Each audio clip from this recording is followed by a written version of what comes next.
Okay. All right, Mike, you got everybody?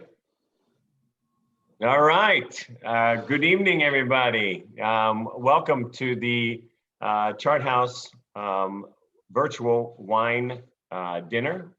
This evening we're doing the Italian journey with two great regions to talk about in northern Italy. We're going to be discussing the area of Piedmont and also the area of the Veneto region. So this evening we're going to be joined with our esteemed team from O-Pee-Chee Wines. My name is Johnny Achiriali, and I'm with O-Pee-Chee Wines. I'll also have Michael Brunt, who's with us with our marketing department, and George Palmieri, who's our Director of Education, U.S. Ambassador to Italian Wines. So I'm looking forward to a great evening. If you have any questions, on the bottom of your screen, you'll see a little icon down there, and it'll chat. You can ask any questions, you can make any comments, anything you like. We'll try to get as many questions answered as possible. So at this point, I'll turn it over to Mike. And Mike, if you can make sure you mute everybody and we'll be good to go. Yep, everybody should be muted. Just hold on, let me admit a few more people who just showed up. Oh, okay, great. So thank you all for attending tonight, as Gianni said. I also want to thank you, the Chart House, for putting this together for us. We appreciate this opportunity. We're very excited about it. Just two sort of ground rules, if you will, that we'll give for you. And they're not so much ground rules as so much just like guidelines, I guess, that we are going to go through this sort of in rapid fire. It'll be about 15 minutes per wine, but this is your night. So take your time. Do not try to keep pace with us. If you are enjoying a meal, if you are enjoying a wine, do not feel like you have to get to the next course with us. This is go at your own pace. We're just here to sort of give you some education, talk a little bit about food, talk a little bit about wine, and then the evening is yours. So again, don't feel like you have to keep pace with us. Just go at your own speed. And then lastly, I would just say that make sure all your wines are open now if they aren't already, especially the reds. You'll want them to just sort of breathe, give a little time for them to get a little oxygen to them so they really come to life for you. So with that, I will stop speaking and I will let the Master at Arms, Mr. George Palmieri, take it away and give you the full presentation of Northern Italy. And George, the floor is yours. Buonasera, buonasera. Welcome everyone. Thank you for joining us. You see up on our screen here, we have the maps of Italy, and we have highlighted in red the Piemonte and the Veneto areas, those West Coast and East Coast. So sort of the time frames we're on, because Mike, Johnny, and I are all on the East Coast right now, and all of you kids are on the West. So anybody know why Italy is shaped like a boot? They couldn't fit all that good stuff in a sneaker. Bad jokes by George, by the way. So we're here tonight to discuss a few fun wineries that we as O-Pee-Chee Wines represent. We have the Cesari estate from Verona, and we have the Viberti estate located in Piemonte. Mike, if we can skip to the next screen. We're going to start off with a brief history of the Cesari estate. And Cesari was founded in 1936. It's a family-run winery that is in its third generation right now. And they have a managing team that helps the everyday operations of the facility.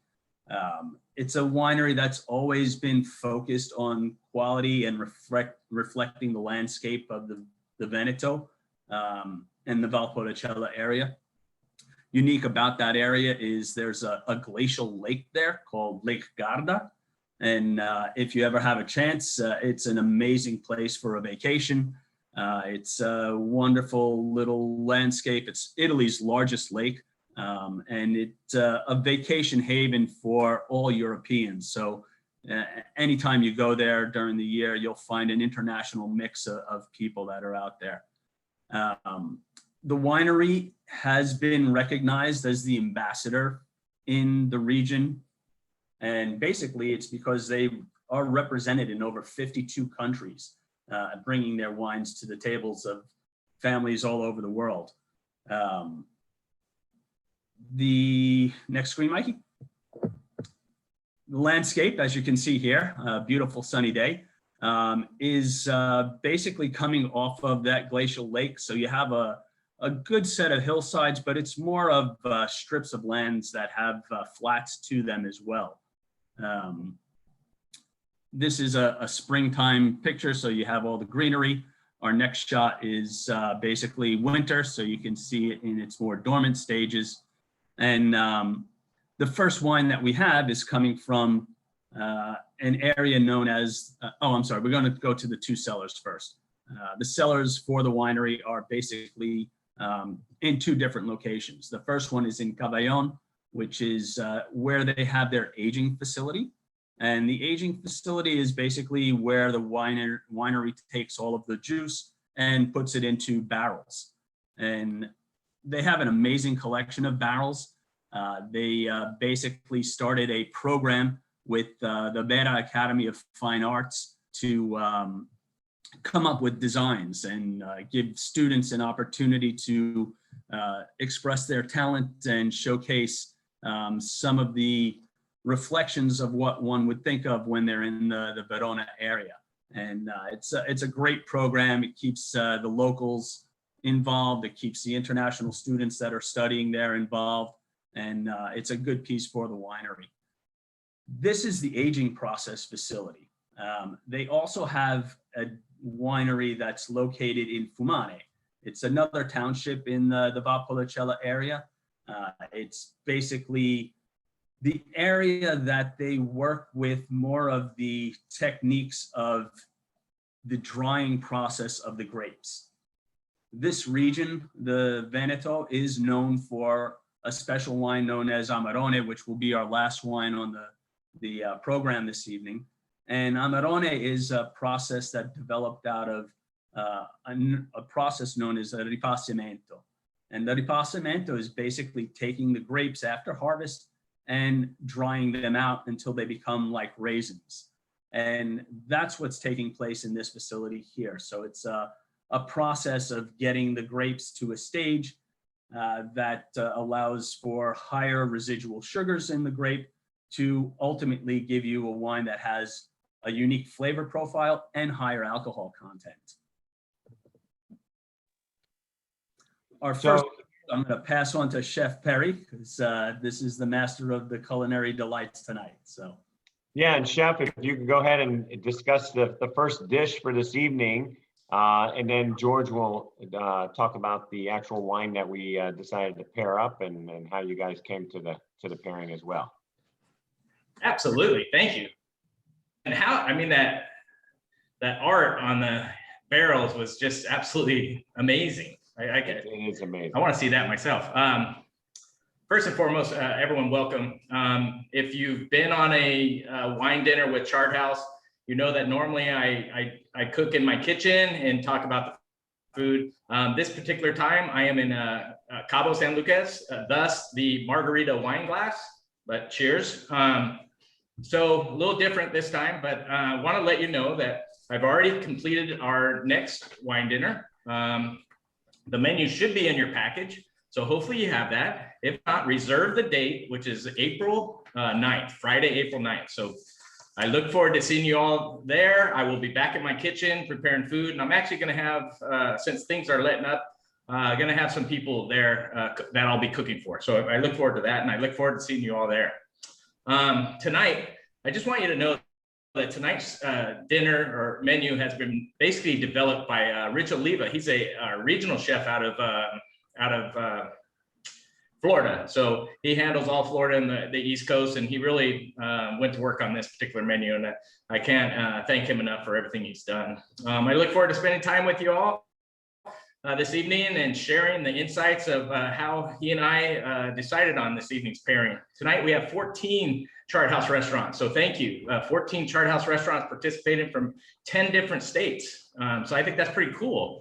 We would like to thank each and every one of the chefs that have participated in preparing your meal for this evening, because it takes a lot of work as I've talked about this in the past, we start planning for these. This one, so this one I did in November, or Rich and I did in November. So, that's how far out we're going. So this last one is ready real quick. So, and we're already working on some other ones. So I can't wait. It's going to be a lot of fun. One thing, I'm going to butcher all of the Italian names. So be ready. So if just be ready, because it's going to happen. So our first course, Insalata Frutte di Mare. I think I got that one down because I've been practicing the first one.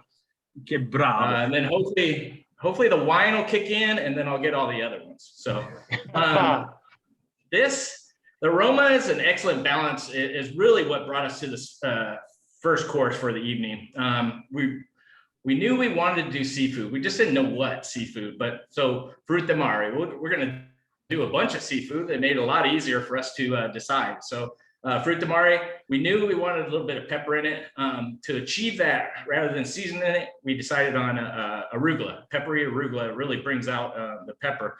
So that was good. We needed a little bit of crunch and citrus. So what we decided on was we call it rocket citrus dust there, or citrus dust there. But basically it's a citrus gremolata. So a little bit of breadcrumbs and a lot of citrus in there. So hopefully you enjoy. Look forward to the next one. Thank you. Or I should say, Excellent. Good day, right? Good day. Beautiful. Thanks. So George, if you could tell us a little bit about the Duatore Pinot Grigio. Yeah, I think we have another slide coming up here, right, Mike? We do. So Mike? Duatore takes its name actually from these two wonderful towers that are in Solferino and San Martino la Rocca. Solferino is a really special place. Between these two towers, as you can see, lie the vineyards of the Cesari estates bottlings for this Pinot Grigio. Solferino is actually where the birth of the Red Cross developed.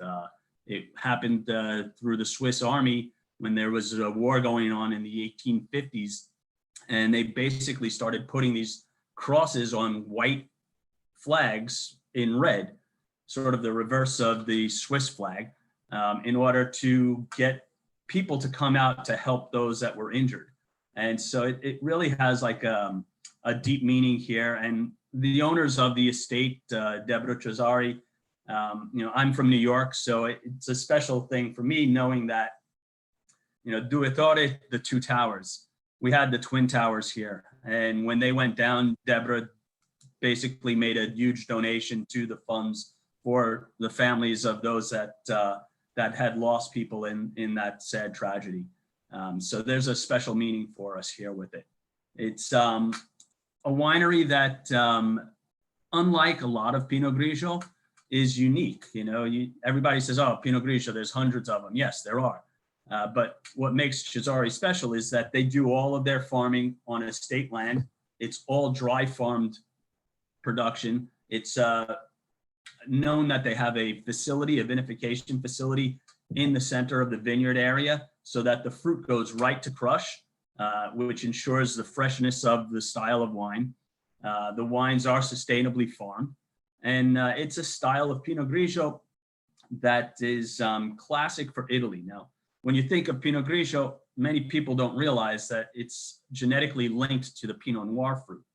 And with that, you have a clone of it known as Pinot Gris, which is typically grown in the northern parts of Europe in areas like Germany, Austria, France, and it becomes a noble grape up there. It takes on a totally different expression. It's more oily, fatter, rounder. In this particular area of the Venezia, you have a bone-dry, crisp, fragrant, citrus fruit-driven expression of what Pinot Grigio offers, which is what really makes it ideal for the pairing that chef has prepared for you with all assorted shellfish that you have on that plate. So I think it's a great little complement to the dish. It's a fun little wine that is, again, it's Pinot Grigio that's in estate bottling by the Cesari family. So, there's a lot of Pinot Grigio out there on the market. It's something that a lot of these producers are more bulk driven conglomerate type of properties. Here you have a handcrafted style of Pinot Grigio. So I raise a glass to you and say salute, buon appetito for your seafood salad. Excellent, George. Thank you so much. So I think, George, what we're going to do now is we're going to move from the Veneto region into Piedmont, I believe. Is that correct? Yes. And we're going to start with the Viberti wines from Piedmont. Viberti from Piedmont. Piedmont. So Piedmont, also known in Italian as Piemonte. Piemonte is basically the foothills. And this region basically sits at the foothills of the Alps. And with that, you have all of these rolling hills throughout the area that encompass a region within it known as the Langhe. And the Langhe has within it some of the most prestigious appellations that the Piemonte area is known for, including Barolo and Barbaresco.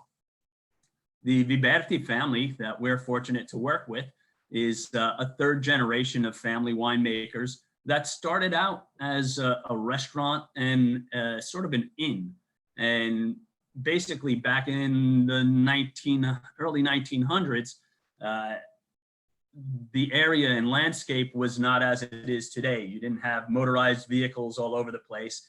A lot of the workers that were working in the vineyards were going from town to town on foot and or bicycle.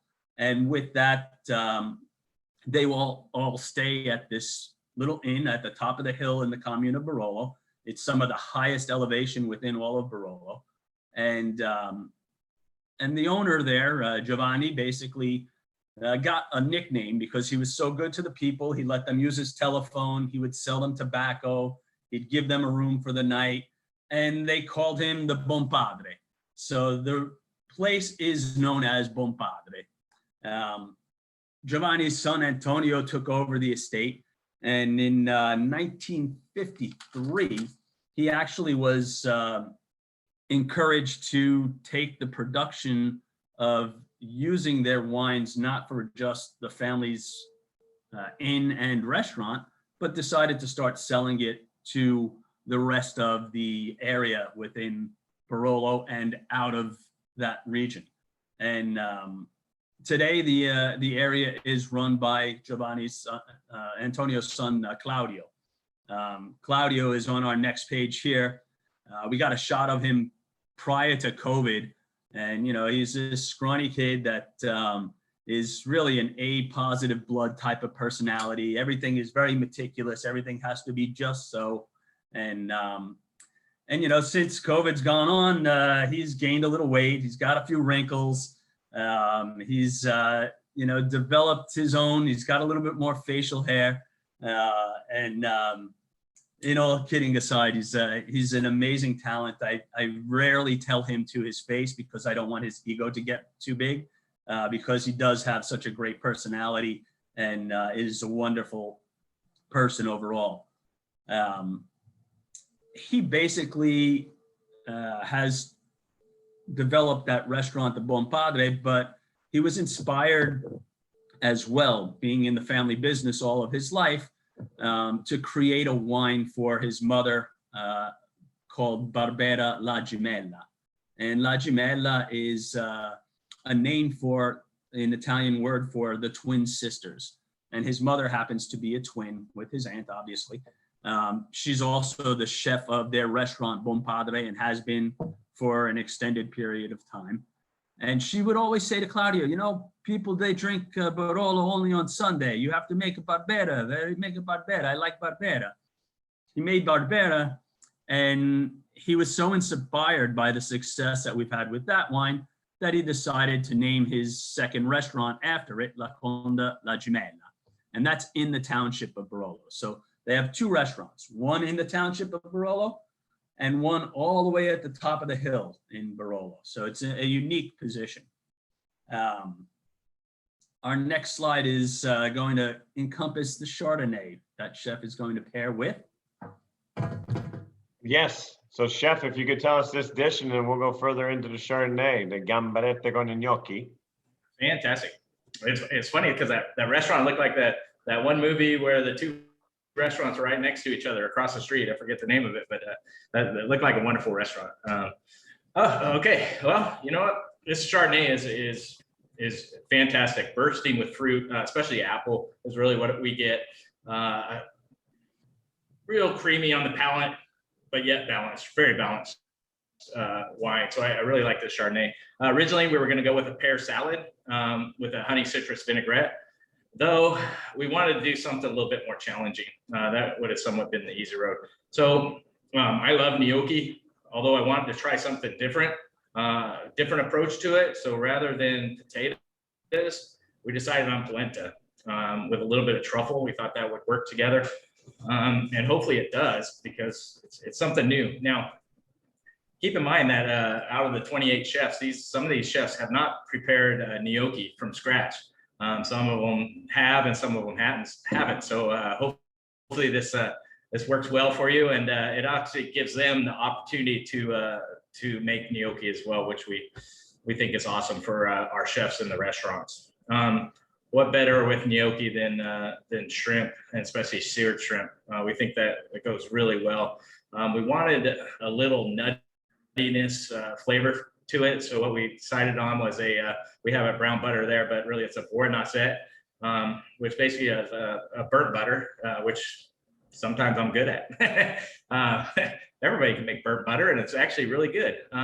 So making that, you basically just want to burn off all the salt in the water and butter, and then it just leaves you with that last residual of nuttiness. Now, there's a fine line between the nuttiness and the burnt butter, so it's quite unique to get to that flavor profile. So guderi, I'm hoping I'm saying that right, and hopefully that means enjoy. So enjoy. Thank you. Alla grande, chef. Thank you, chef. On that note about the pear salad, that would have been an excellent dish as well. We have, there's an Italian proverb that says, non si dice mai quanto è buono la pera con il vino, which is never tell anybody how good pears are with wine. That's secret to yourself. So this next wine is the Chardonnay. So George, tell us about it and tell how well it goes with this dish. So uniquely enough, Claudio always says every generation in their region sort of has given an inspiration of creativity. And his father actually started the planting of Chardonnay originally in their vineyards in the lower elevations of the winery. And with that, he was making a style of Chardonnay that was basically an oak expression of Chardonnay. And when Claudio took over the estate for winemaking, he was like, Dad, I love you, but this is Chardonnay that you can get anywhere in the world. He goes, we're in Barolo. I want to show our landscape. And so what he did is, instead of using oak, he basically does everything in stainless steel. And with that, you get the pure expression of what Chardonnay is doing in this region. It has the classic coloring of the yellow with hints of straw on the rim. It's got that floral, fruity expression. You get the white fruits of apple and pear, and you even get some expressions of some of the more exotic fruits. Like I get a good hint of banana in here. It also has that little bit of nuttiness. I get like almost a hazelnut flavor profile here, which I think would work really well with the gamberetti that chef has prepared for you. In serving temperatures of wine, you can go and vary. I myself always like to serve white wines not ice cold. I prefer them to be somewhere around the 55 to 60 degree temperature, where this brings out the nuances of the flavor profiles of what the wine has to offer. And my glass is right there. I don't know where yours is, but I would encourage you, if your wine is very cold, to let it sit in the glass a little bit. Maybe pour some out into a different glass since you're at home, and it'll warm up a little faster. And this way you can get that flavor profile a little quicker, but just to see how the flavor components develop with the different temperatures that the wine is served at. Right now, this is our current packaging on the wine. This is what you will find in your restaurants at the Chart House currently. And we will have a label change coming up in this upcoming year. Mike, can you remind me of the packaging here, what it stands for and all? Sure. So it's if I'm saying this right, and the Italians on this call can correct me if I'm wrong, but I think he said filabase, which basically means the lower hill, the lower part of the hill within the vineyards, which is sort of a time-honored tradition in Piemonte. The reds are planted up on the higher parts of the hills, and then at the bottom is where they plant the whites. Typically in Piemonte, it's known more as a red grape region. So that always sort of went to the highest elevations where you had the longer sun exposure and stuff like that. Chardonnays, the other whites that they had always were on the lower part of the hill. Just sort of paying respect to the tradition of the region and, you know, sort of the history of how they made wine for a couple hundred years now in Piemonte. I think I got that right. You got it right. Beautiful, beautiful. Filabase, bravo. Bit of us. The accento piemontese. Yeah, I was just going to let you know that you actually said it right. So, you know, I would like to say another note on this wine that makes it very unique is that there's not a lot of Chardonnay planted in Barolo in general. Now, Barolo's separated into 11 communes, 5 of which are really the main growing areas for the productions of wine. The Chardonnay that we have here is one of 2 Chardonnays that are coming out of the commune of Barolo within the appellation of Barolo. Claudio also makes another production that he's doing more intricate works with, where he's doing extended contact with the lees to give it more of a creamier texture to it. But those are the only 2 Chardonnays coming out of the commune of Barolo within Barolo. So, and chef, just to let you know, you are getting some great remarks on the dish. People are loving the dish. So I think the shrimp and the polenta and gnocchi work really well. I think it's probably showing very nicely. So I'm glad to hear it, and especially, you know, again, so many different chefs preparing the gnocchi for the first time. It's fantastic to hear, and I can't wait to commend them all. So to get us all jealous, I think this next shot is a vineyardscape, right? Oh no, it's the duck. I'm sorry, missed the. All right, the vineyardscapes are next. So yes, so we're going to start with the third dish, and obviously we said this before, but you know, pace yourselves. You don't need to keep up with us. We only have an hour to be with you. I wish we could be with you longer, but we only have an hour that we can be with you. So enjoy yourselves. You don't have to stay at our pace. You can enjoy your dish, but we do have the next wine. But first, before we start with that, we definitely would love Chef Chris to talk about this particular dish. Fantastic. And I will let Chef Chris know from Tahoe that he did a phenomenal job. So I'm glad to hear that. So one thing I didn't mention in your package, you should have how to plate. Basically watch it through. If you need to reheat, it'll tell you in the bottom. And then, you know, for plating, if you've been on this Zoom with me before, I basically just throw away the plating because you should plate it the way you want it. Don't listen to us. Just plate it the way you want it. So, Natra brassata con torta de risotto. So, man, a few more glasses and I'm just gonna, it's gonna be awesome. So, the 4th course I should be able to just ramble it right off. Wow, full body, approachable red, pleasant, fruity nose, well balanced, fresh tannins. It's really what led us or guided us somewhat to the duck. You know, from the get-go, we really wanted to do duck with this. I know duck's sort of a folly dish in that, but I don't know, this wine really led us to duck for some reason. So we knew it was going to have to take on some earthy tones to it. So with that, we used all root vegetables.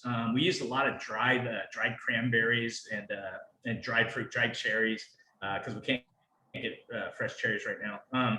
So it's an interesting, somewhat folly dish, but I mean, we're somewhat still in a little bit of a cool down. Never in California or West Coast, but we felt that it would work well for this wine. We needed something creamy and crunchy, so we decided to take both. We were going to do a regular risotto, but then we wanted to make it a little crunchier, and so we decided on goat cheese to dry it out, the back of the palate out. And so what better than a goat cheese risotto cake? We felt that it needed salt. We didn't want to really add salt because we wanted the salt to actually hit you as you were eating it, not from the front. So with that, fried caper is very salty, very sort of just add a little punch to it as you're eating it. So hopefully you get that, and paired with the wine, it should hopefully it works for everyone. Again, pairing wine, we consider weight, body, richness, all that. But when it comes down to it, it's just us looking at the wine, because everyone sees it differently or tastes it differently. I may taste cranberry, you may taste apple, you may taste pear, or I'll taste apple, all those things. But that's what goes into pairing the dish. So hopefully it works for you as much as it worked for us. Enjoy. Or I should say, good day. Great, chef. Thank you so much. And you're absolutely right. Everybody tastes things differently. The taste profiles come out differently. So, George, if you could tell us a little bit more about this particular red wine that, Absolutely. Chef, I'm first curious on that risotto cake that you made. Is that pan fried, or is that baked, or how are you working that? No, we pan fried it. Just get that nice buttery sear on it. So. So there's another Italian proverb that I love that my aunt always used to say to me: "Anche una ciabatta fritta è buona," which means even a fried shoe is delicious. I was gonna say that, but I didn't want to show off. But the beauty of the fry is it's just so tasty and so savory. And it's also good for pairing wines that have tannins to them, because there's almost a saltiness to that texture that you get. With that, our wine that we have here is Nebbiolo Langhe. And as I mentioned earlier, the Langhe is a longer region. It's a very hilly region that encompasses Barolo and Barbaresco, for that matter. It's an area that is known for a grape called Nebbiolo. And Nebbiolo is that grape that is used for Barolo and Barbaresco.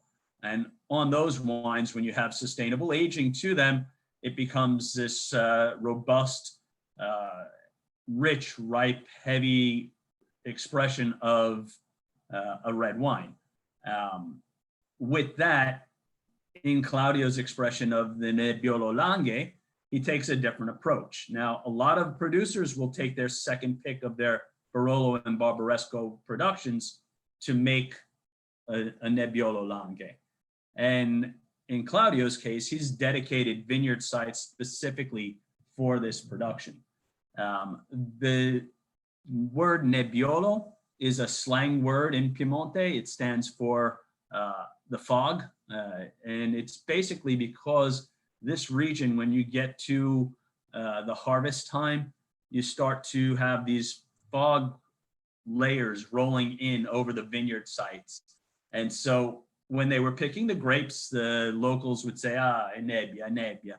Nebbiolo came out of it. And the expressions of Nebbiolo, when it's in its pure expression here, not to say we don't have any oak on this, it sees about 8 months of oak aging, but the barrels are really large barrels. They hold up to 4,000, 5,000 liters of wine in them. So it's more about the juice intermingling and just getting a minimal amount of oxygen, as opposed to when you store them in small barrels. With that, the grape lends itself to dark red fruits like Bing cherries, plums. It has almost anise, licorice type underlying flavor profile to it, which I think will work terrifically with the risotto cake, as well as the confit, one of my personal favorites when it comes to duck. That fattiness will just melt in your mouth with this. The tannic structure here is medium to firm.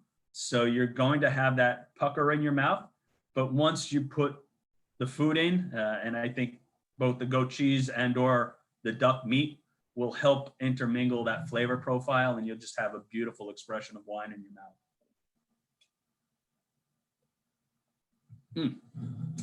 So if you've noticed, I've been drinking out of different glasses for all of the wines here.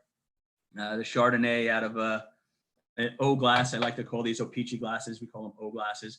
The Duatori out of a smaller size. So glassware does make a difference, Chef. I'm sorry you're working with the margarita. My father used to serve out of a jelly jar, so I'm not going to take any offense.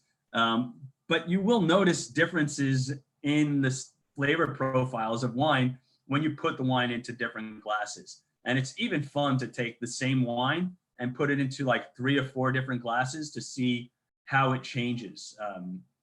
I've tasted blind, really inexpensive wine, and out of a really good glass, it tastes like a lot better of a wine than what you would think it is. That said, I think the glassware companies have done a great service for the wine world. Nebbiolo, out of a similar glass that you might want to drink a Pinot Noir out of. So you want a bulb style flair to it with almost an open mouth rim, just to get all of the aromatics out of it. Our next shot is going to show some more of the Piemonte area. And so this is a castle called La Volta. That's the township of Barolo. So you can see how steep the vineyard sites are here. You're probably looking at a 45-degree pitch going down. You have about 650 inhabitants in that township. It's a really small town. It's about a 15-minute drive from one end of it to the other, so it's not huge. So when you think of these wines and you say, oh, why is Barolo so expensive? Or why is Barbaresco so expensive? Well, when you think of it, it's laws of supply and demand. They only make a certain amount of wine, and it's so good that so many people really want it, so that just drives up the price. Nebbiolo di Langhe is your secret, though. It's like a baby Barolo. It's a wine that has all of the characteristics that Barolo offers, but a little bit more finesse to it. It's a wine that will develop with age, so you can sit this wine down for 8-10 years and it'll be drinking beautifully. And at the same time, it costs probably half, if not less, than what Barolo costs. So, alla salute. Thank you, George. That was very nice. And this Langhe is showing beautifully. So there you have it. Red, the intense ruby red color, ripe red fruits. Anybody getting that anise flavor profile that I was talking about, the licorice undertones? Additional pairings that you can go with this: red meats, eggs, pasta. This wine, in my opinion, can also be paired with some richer style seafood. You know, a tuna steak with this would be beautiful. A seared salmon on the grill would also work quite nicely. So don't be shy about pairing red wines with seafood. My sort of go-to theory with wines in pairings is the weight of the wine should match the weight of the food. That's sort of what you're looking at. So if you have a lighter style fair wine, you want a lighter style fair food. You have a fuller style wine, you want a fuller style food, which I think is going to bring us up to our next dish of choice. Yeah, just one thing worth mentioning with the bottles, because you all have them in front of you. There is sort of an artist depiction on the bottle. It's like sort of a profile sketch. That is actually Claudio's grandfather. Yes, and George is holding it up for you now, but I'm sure you all can see it as well. But so funny story, actually. This is actually hanging in. This is artwork that's hanging in the Bon Padre restaurant, and the artist, I guess, was a regular. He frequented the restaurant quite often, but never paid his bill. So the way he paid it back was by drawing this sketch artwork of all the people in the restaurant, one of them being the grandfather of Claudio. So I don't know why they settled his bill because of that, but they did. So it's just like a cool little story, and something that, you know, they hang on to tradition there, and sort of the old sort of the history of the estate. So it's just some sort of cool little fact about the the wine and the restaurant. That's great. And Chef, I don't know if you saw that, but there's a question on there about the burnt butter and being ghee. Yeah, because you're basically everything's out of it. So yeah, it would Yeah. be. You're right. Good one. You know what? I never thought about that, but Yeah. that's So I just that's want pretty to good. bring that up. Yeah. All right. Dana Point in the house representing. Dana Nice. Point representing and telling us how excellent everything is. So, George, you want to talk about this shot right here? Beautiful shot of the vineyard. Yeah, so I mean, Claudio does try to be a sustainable estate, and with that, he does do a lot of plantings of floral and fauna in his vineyard sites that attract insects that will keep away the birds because the birds will go after the insects instead of the grapes. There's more protein in them, and rather than having a sugar diet, they want them protein, like all of you tonight, I hope. We don't have any insects on the menu, but you know, Claudio's really focused on wanting you to come out and visit him. Our next shot, I think, depicts a few of his team out there. All the guys in green are the guys that are working in the vineyards and bringing the fruit back to the winery. His pops is there in the corner on his knee. Claudio's sitting on the tire, and forgetting who's on the tractor. I think it's one of his assistants in the cellar. But they're a good team, and they'd really love you to go out and visit them. I guarantee you it's a spot that will romance you in every way. When we're back to travel, he'd love to see you there. You know, I'm sure he'll be glad to have his mom cook a good meal for you. I know he'll be here in town as soon as he can because he does miss traveling. And I'm certain Chef has a swap program that he might go out there and help him in the kitchen and have Claudio come here and help him in the dining room. So that would be awesome to see. That would be awesome to see. Good. Move on to the next wine, and we're going back to the Veneto region, and we're going to actually talk about the king of the area, the Amarone. But before we do that, Chef, if you could talk about this dish that you prepared here. Fantastic, absolutely. First and foremost, so I asked this question earlier because I didn't know. But so crush for us is what, September, October, and crushing there is when, George? So the area in Piemonte where Claudio is slightly later.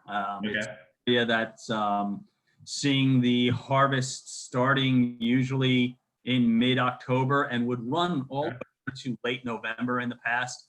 Wow. With climate change, the way it's going on and off, they're picking slightly earlier now. So they're still in late October, but they're going into the earlier parts of November than the latter part.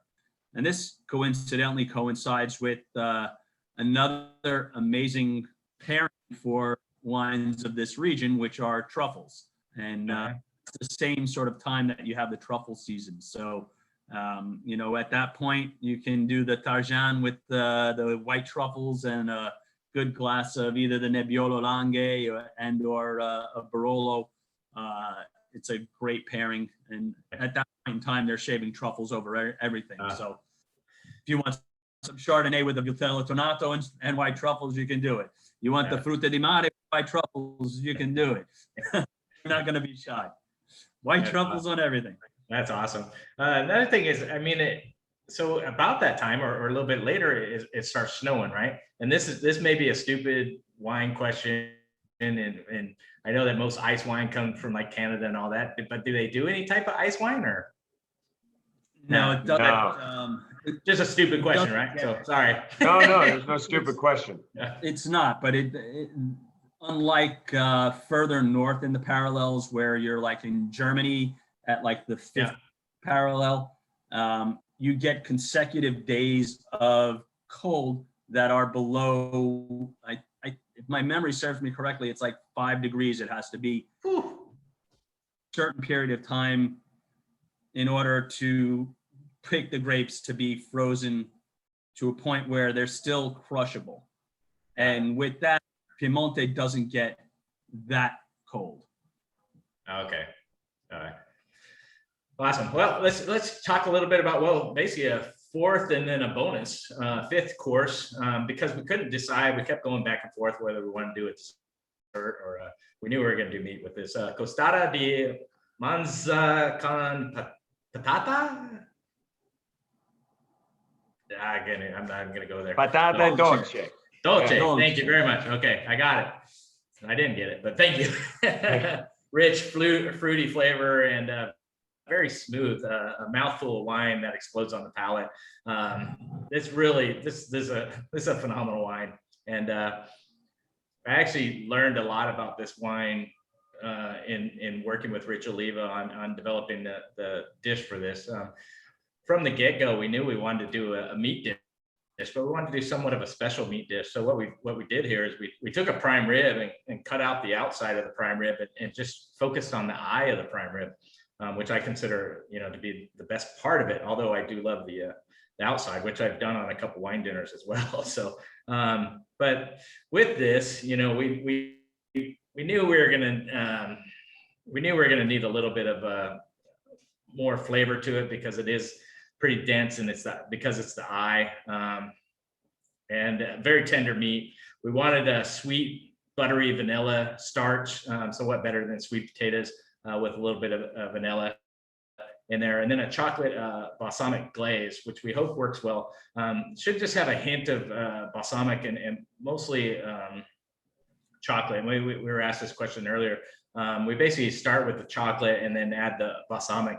It took us a while to get to the actual flavor profile that we both felt was would be correct and go well with the sweet potatoes and the actual steak itself. So enjoy. And then of course the Bulnino con chocolat.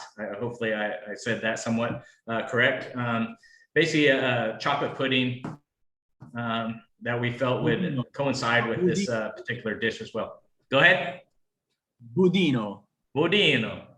It's so much easier after somebody says it. So, so enjoy. I hope everybody enjoys. Oh, that's awesome. Chef, I'm just curious, with the rest of the ribeye, are you making maybe a ravioli dish with that? Ravioli, or what's going on there? Yeah, not a bad idea. Basically, we took it and wrapped it and made it into steaks and cooked it off and then cut it. So it actually worked out well too. That's a nice piece of meat, cut of meat as well. Absolutely is. And Chef, you got a question there. What is white sweet potato? Basically, just we took a little bit of parsnip and sweet potatoes. You can get a white sweet potato. It's more of a Cuban potato. Sometimes we have a hard time finding it, but we were able to get it for this particular event. Oh, nice. Yeah, you got another comment on there that doesn't sound right, or it sounds off to have chocolate on the steak, but it's delicious. Yeah. Well, you got to remember, originally we wanted a dessert, and then we went with the steak, and then we said, well, we got to finish. We still need to finish with where we were going. So originally we combined the two with the chocolate and the steak, and then we said, we better go back to where we were going, so it somewhat makes sense. So hopefully it does. Seems like it's working. So with that in mind, we can talk about this beautiful wine that we have from Cesari, the Amarone de Valpolicella. So Amarone is jokingly the one and only. It's a very unique wine. It's something that I think, when Chef is saying chocolate for the steak and you're making the comments, it seems off. Chocolate is by far one of the hardest pairings to pair with wine. Amarone has that unique quality to it that allows for this pairing. And Amarone is a very unique wine in the sense that it derived as a mistake. And sometimes amazing things happen from the mistakes that we have in life. traditionally back even before the Roman era in the Valpolicella, what they used to do is they used to take the clusters of grapes, cut off the ripest parts, the smallest ends of the grapes, called the ricciotto, and orecchie is basically, orecchie is the earlobe. So when you look at your ear, it's sort of like the cluster of grapes. So you want the small part at the end of the cluster for the sweetness. And they would dry the grapes for several months until they became, as you see in the photo here, withered away and about losing roughly 50% of their water weight, so that the residual sugars in the berry concentrate. And then they would start the pressing process, and they would halt the fermentation, because you have to remember, back in the day, they didn't have the luxury of sitting in a restaurant and having a cellar that was temperature controlled. It was the Romans going around pillaging the world, and they wanted wine while they were doing this. So they would take the sweet wine, which has high sugars in it, and it would last for long periods of time while they were on the road and in their travels. And so kings and knights and all of the famous people of the time used to go to Verona with the hopes of getting this ricciotto style of wine. Centuries passed, somebody forgot a few barrels in their cellar. And instead of halting the fermentation went through fully, and it vinified the wine to become a dry style of wine. Now, the person who found it was thinking when they got this, it was going to be bitter, because they were like, well, this is going to be Amaro. Amaro is the word for bitter. And when they tasted it, they said, oh, this is pretty good. This is a noble wine. So they called it Amarone, like the big bitter. And that's how the characteristics of this wine were born. Now, mind you, back in the 30s, it was a very pedestrian expression, but they've mastered that. And back then they used to dry the grapes in straw mats and in cellars with open windows so that they would have the air drying. Today, next screen, Mike, perhaps, you have modern technology, understanding of science. And what happened is, for sanitary reasons, the grapes are now stored in plastic crates. So that way, when they start to pop, and sometimes fermentation is starting because the berry bursts on its own, they're layered one layer at a time so that there's not pressure on them to start that breaking of the grapes. And with that, it's a much more hygienic process. The rooms are temperature controlled. When it's optimal temperatures outside, they do open up the windows and the doors and allow for natural air drying to take place. But this is the modern technology behind it now. This shows the process, and it's typically 90 to 120 days. You will see styles of Amarone producers that will wait even longer to build up even higher sugars. And that will allow for a change of characteristics of what Amarone has. So in Cesari's expression, you have this dark fruit, plum, prune type flavor profile with rich tannins on it, whereas a lot of producers go for that almost raisinated style. Now, the raisinated style is delicious, probably pairs better with desserts. This, on the other hand, is ideal for pairing with what chef has done and the added touch of the subtle sweetness on the side. As it ages, you will find more of that raisinated fruits because the tannins are going to fall out. And with that, you're going to find that later in life, this wine will be a better pairing for maybe a chocolate souffle. And or myself personally, I love blue cheese with old Amarone. What do we have next, Mikey?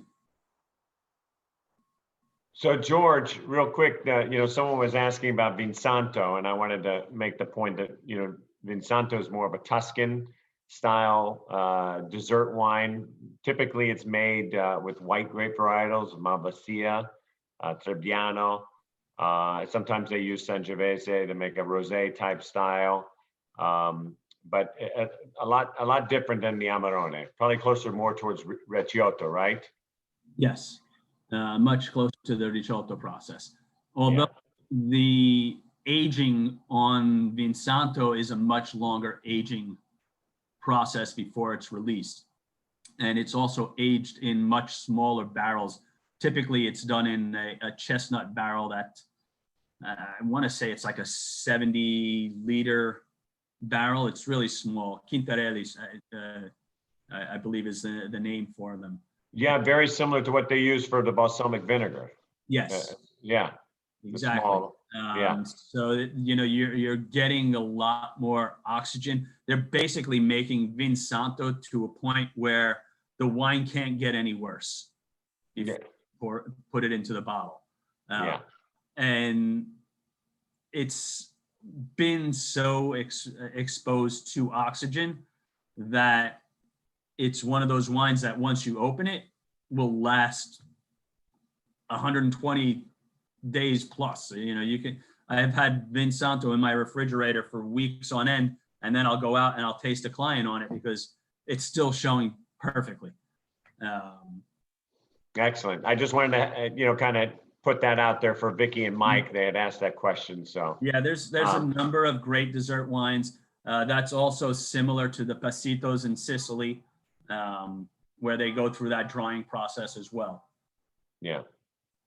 All right, and here you depict some of the awards that the wine has recently acquired, 92 and 93-point reviews. This wine typically always gets a 90-plus review. And talk about some of the features of the wines here, the deep color. And also you had mentioned, what about the bottle? There's a significance about the bottle. What was that? The black, there you go. Mike, do you remember the significance of that black? It's been on there for years. Yeah, I mean, it's just they went with the traditional sort of frosted look, which was super popular in the 60s, I guess, and they've sort of brought it back since. They also did the embossing that you can see sort of there with the Cesari sort of raised off of that. It's actually very French to do it that way, but they've done it as well with this. It's just sort of paying homage to the times that were when the Amarone originally became popular back in the 60s and the 70s. Excellent. I mean, on that note, Johnny was mentioning press. Something I like to basically give you insights on is that, people always say, a vintage, this vintage is great, this vintage is great, or vintages do matter. There's definitely significance in vintage variation. But more importantly, when you're looking to shop for wines, it's better to search for reputable producers than for the vintage that it's coming out in. And when you shop for a reputable producer, you will get consistently great wines year in and year out, whether it was a good vintage or an off vintage.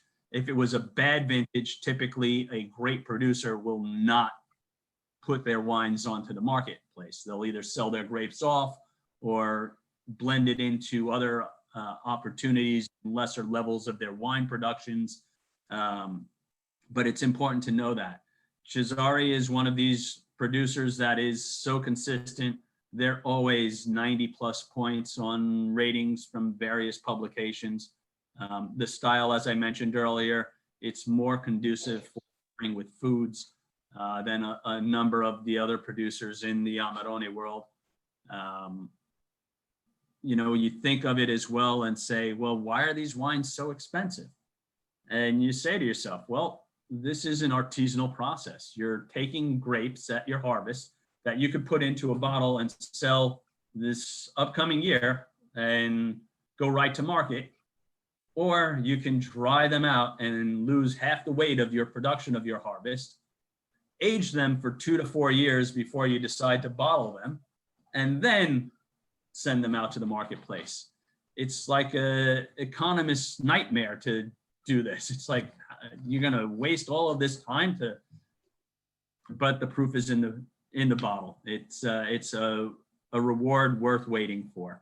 And I think So George, Linda had asked of the wines we presented, if we had to pick a wine from Cesari and pick a wine from Viberti that we didn't get to present, which one would that wine be? From one wine from Viberti and one wine from Cesari. Ooh, that's tough. Yeah. George, I'm watching you carefully. I'm gonna let them know what you say to this. So if it's the wrong answer, for me, audio is gonna know about it. for me, I think it's the Bon Padre. I mean, we talked about the richness of the history behind it and what it meant to the family. And I think that, it's also the king of Viberti in the region, Barolo, and the Barolo region. And I would echo your words on that one, John. All right, excellent. It's really, I mean, when you think of quality for value, again, that's one of the wines that's how I think when I'm looking at wines. I don't think of just for the best wine in the portfolio. I think of what is the best wine at the best value. And Padre is definitely there. Yeah. The other wine that we didn't pick for Cesari, that there are two that particularly stand out. One is the Ricciotto, that, it's the sweet wine. That's very unique, but it's very small production and very limited. I would probably say, however, more interesting is the 100% Corvina known as Gemma that they make. I couldn't agree more with you. I really couldn't. And going back to that, I say 100% Corvina, and everybody's like, what's that? What's that? Corvina is one of the main grape varietals that are used for the productions of this region. So there's classically four. You have Corvina, Corvaiona, which is a clone of Rondinella, and Molinara. Molinara is more and more falling off of the radar because they're finding and saying that it's not as interesting into the blend of the wine, but it is part of the tradition of the fruits that are growing in the region. You're just seeing it planted less and less. Corvina, on the other hand, is is the most prestigious of the grapes. So like Nebbiolo is for Piemonte, Corvina is for the Veneto. And Cesari basically did a homage to this grape when they received this little ticket. Everybody see that ticket on the top there? It says DOCG. You know what that stands for? Is Directors of Confusion Guaranteed. It's